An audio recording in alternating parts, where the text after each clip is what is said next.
तो guys WWE ने release किया उनकी कंपनी से एक और बड़े सुपरस्टार को।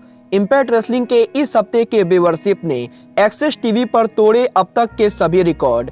AEW women champion Britt Baker के वजह से AEW के किस फॉर्मर चैंपियन को हुई ब्रूटल इंजरी। और गाइज AEW रेसलिंग ने अनाउंस किया इस हफ्ते डायनामाइट पर WWE के फॉर्मर चैंपियन का शॉकिंग डेब्यू। और गाइज MJF वर्सेस CM पंक के ड्रीम मैच के साथ साथ और क्या कुछ होगा डायनामाइट इन शिकागो के ऊपर। नमस्कार दोस्तों, मेरा नाम है रॉकी और आप देख रहे हैं एलीट FN मनिया। और गाइज इस वीडियो के अंदर हम AEW के बहुत से मेजर अपडेट पर बात करेंगे। तो गाइज अगर आपने अब तक इस वीडियो को लाइक नहीं किया है तो गाइज वीडियो को लाइक कर देना। और गाइज अगर आप AEW से रिलेटेड और भी ज्यादा न्यूज और अपडेट जानना चाहते हैं तो गाइज आप सभी हमारे ऑफिशियल वेबसाइट एलीट मनिया ऑफिशियल को फॉलो कर सकते हैं। बट गाइज चलिए अब बिना किसी देरी के शुरू करते हैं इस वीडियो को। और गाइज सबसे पहले बात करते हैं इम्पैक्ट रेसलिंग के व्यूअरशिप की। वेल गाइज वैसे तो मैं जनरली इम्पैक्ट रेसलिंग के व्यूअरशिप को नहीं बताता हूँ क्योंकि गाइज हमारा चैनल मेनली AEW के न्यूज पर फोकस है। बट गाइज यही इस हफ्ते इम्पैक्ट रेसलिंग के व्यूअरशिप ने अमेरिका में एक्सेस टीवी के सभी रिकॉर्ड को तोड़ दिया है। और गाइज इसीलिए मुझे लगता है कि आप सभी को पता होना चाहिए कि इम्पैक्ट रेसलिंग को कितनी व्यूअरशिप मिली गई। वेल गाइज सबसे पहले तो मैं आपको ये बता दूं, लास्ट वीक इम्पैक्ट रेसलिंग के शो को एक्सेस टीवी पर 1,26,000 लोगों ने देखा था। और guys last week AXS TV पर इम्पैक्ट रेसलिंग के व्यूअरशिप थी 1,26,000। जबकि गाइज और बात करें इस हफ्ते इम्पैक्ट रेसलिंग के व्यूअरशिप की तो गाइज इस हफ्ते इम्पैक्ट रेसलिंग के व्यूअरशिप पिछले हफ्ते के मुकाबले 45% बढ़ चुकी गए। और गाइज इस हफ्ते इम्पैक्ट रेसलिंग के व्यूअरशिप थी 1,82,000 जो कि पिछले 4 महीनों से लेकर अब तक की हाईएस्ट व्यूअरशिप है। और गाइज एक्सेस टीवी पर इम्पैक्ट रेसलिंग के डेब्यू के बाद इस हफ्ते इम्पैक्ट रेसलिंग के व्यूअरशिप इम्पैक्ट रेसलिंग की अब तक की one of the highest viewership में से एक है। और गाइज इम्पैक्ट रेसलिंग के व्यूअरशिप का इतना ज्यादा बढ़ना इम्पैक्ट रेसलिंग कंपनी के लिए बहुत ही ज्यादा फायदेमंद होगा।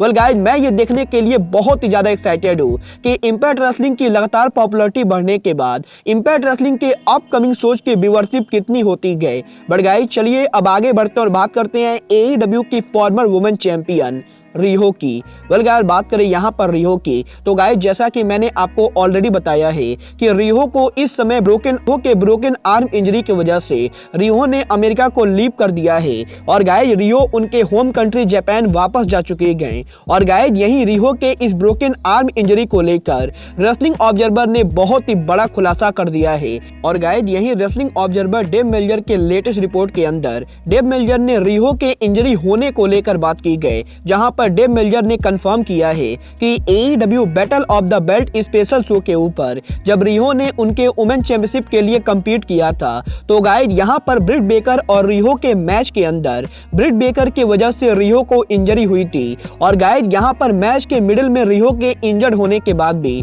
रिहो ने उस पूरे मैच को कंटिन्यू किया था। और गाइस AEW की current women champion Britt Baker के वजह से रिहो को ब्रोकन आर्म इंजरी हो चुकी है। बट गाइस इसके बावजूद भी AEW के बैक स्टेज पर जाके रिहो ने ब्रिट बेकर के खिलाफ कुछ भी नहीं बोला है। और गाइज यहाँ पर रिहो के इतने ब्रूटल इंजरी के बाद भी रिहो ने बैक स्टेज पर कोई भी ड्रामा नहीं किया है। और गाइज ये चीज शो करता है कि जापानीज रेसलर कितने ज्यादा प्रोफेशनल होते गए और गाइज वो चीजों को ज्यादा इमोशनल तरीके से नहीं लेते गए। वेल गाइज और बात करें यहाँ पर रिहो के रिटर्न की तो गाइज डेव मेल्जर ने यह भी कंफर्म किया है कि रिहो आने वाले 3 महीनों तक कम्पीट नहीं कर पाएंगी। और गाइज रिहो के इस आर्म इंजरी की वजह से रिहो आने वाले 3 महीनों तक AEW के शो पर हमें देखने को नहीं मिलेंगी। वेल गाइस देखना काफी ज्यादा दिलचस्प होगा कि जब रिहो AEW पर उनकी वापसी करेंगी तो गाइस AEW में रिहो का क्या प्लान होता है। बट गाइस चलिए अब आगे बढ़ते हैं और बात करते हैं WWE के सुपरस्टार ब्रायन केंड्रिक की। वेल गाइज अगर आप WWE के हार्डकोर फॉलोअर हैं जैसे कि मैंने WWE को 12 साल तक लगातार फॉलो किया था तो गाइज आप सबको भी मालूम होगा कि ब्रायन केंड्रिक WWE के one of the most loyal wrestler में से एक हैं। क्योंकि गाइज ब्रायन केंड्रिक ने उनके करियर की शुरुआत मेनली WWE के अंदर की थी। बट गाइज WWE में कुछ सालों तक काम करने के बाद ब्रायन केंड्रिक ने WWE को लीव कर दिया। और गाइज ब्रायन केंड्रिक के WWE को लीव करने के बाद जब WWE ने 2016 के अंदर उनका का क्रूज वेट डिवीजन शुरू किया था।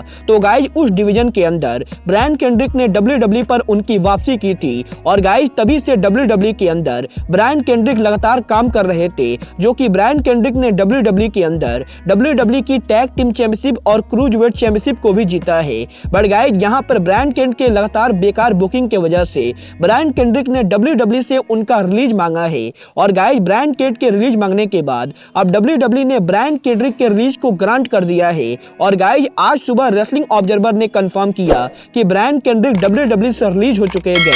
बट गाइज यहाँ पर जैसे ही डेव मेल्जर ने ब्रायन केंड्रिक के रिलीज को अनाउंस किया है, उसके 1 घंटे के बाद AEW ने ब्रायन केंड्रिक के डेब्यू को अनाउंस कर दिया। और गाइज ये प्रो रेसलिंग बिजनेस के अब तक की सबसे शॉकिंग न्यूज है, क्योंकि गाइज WWE के जो भी रेसलर जनरली रिलीज होते गए उनके कॉन्ट्रैक्ट में 30 डे या फिर 90 डे का नॉन कम्पीट क्लॉज होता है। और गाइज वो रेसलर WWE से रिलीज होने के बाद किसी भी कंपनी पर लगातार जाकर काम नहीं करते गए। बट गाइज यहाँ पर ब्रायन केंड्रिक वो पहले रेसलर बने गए जिनके WWE के मेन रोस्टर कॉन्ट्रैक्ट होने के बाद भी WWE से उनके रिलीज होने के अनाउंसमेंट के बाद AEW ने मात्र 1 घंटों के अंदर उनके डेब्यू को अनाउंस किया है। और गाइज यहाँ पर AEW ने कंफर्म कर दिया है कि ब्रायन केंड्रिक कल AEW डायनामाइट शिकागो पर डेब्यू करेंगे। और गाइज कल AEW के डायनामाइट शो के ऊपर ब्रायन केंड्रिक जॉन मॉक्सली को फेस करेंगे। और गाइज यहाँ पर ब्रायन केंड्रिक के इस तरह के शॉकिंग अनाउंसमेंट के बाद अब पूरा रेसलिंग वर्ल्ड शॉक हो चुका है, क्योंकि गाइज यहाँ पर ये चीज तो काफी ज्यादा कंफ्यूजिंग है कि WWE के ब्रायन केंड्रिक के रिलीज होते ही AEW ने मात्र 1 घंटों में ब्रायन केंड्रिक के डेब्यू को अनाउंस किया।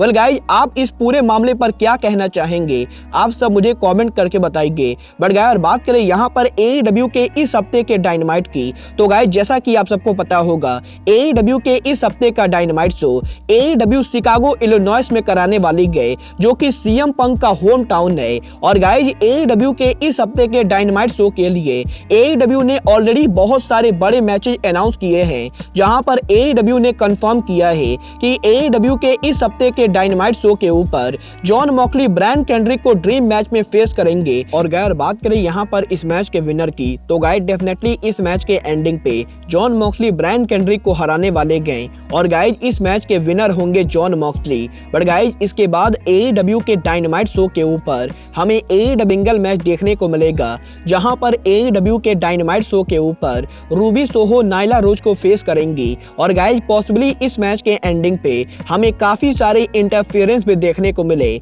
और गाइज बात करें यहाँ पर मैच के विनर की, तो गाइज मैं तो पर्सनली यही चाहता हूँ कि इस मैच के एंडिंग पर रूबी सोहो इस मैच को जीते। बट गाइज बात करें यहाँ पर डायनामाइट पर अपने बाकी मैचेस की, तो गाइज इसके बाद AEW के डायनामाइट शो के ऊपर हमें ब्रोडी किंग और मलाकाई ब्लैक का ड्रीम मैच देखने को मिलेगा, जहां पर कल डायनामाइट इन शिकागो के ऊपर Brodie king and Malachi black pack और पेंटागन जूनियर को फेस करेंगे। और गाइस डेफिनेटली ये वो टैग टीम मैच होगा जो AEW डायनामाइट का शो स्टीलिंग मैच हो सकता है। बट गाइस इसके बाद finally AEW dynamite in Chicago के मेन इवेंट के ऊपर CM पंक उनका होम टाउन रिटर्न करेंगे।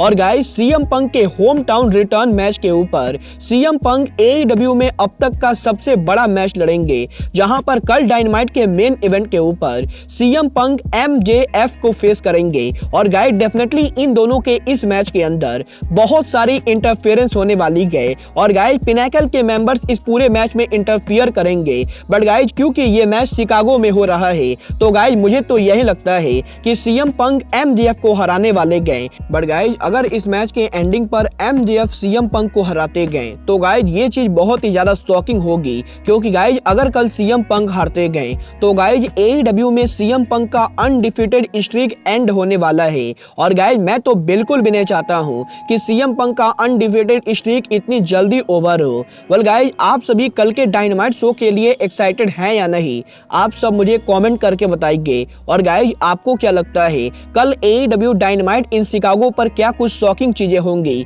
आप सब मुझे ये भी कमेंट करके बताइए। बट गाइस अब आज के इस वीडियो में बस इतना ही, मैं मिलता हूं आपसे अपने अगले वीडियो में। बट गाइस तब तक के लिए good bye, good night and bang.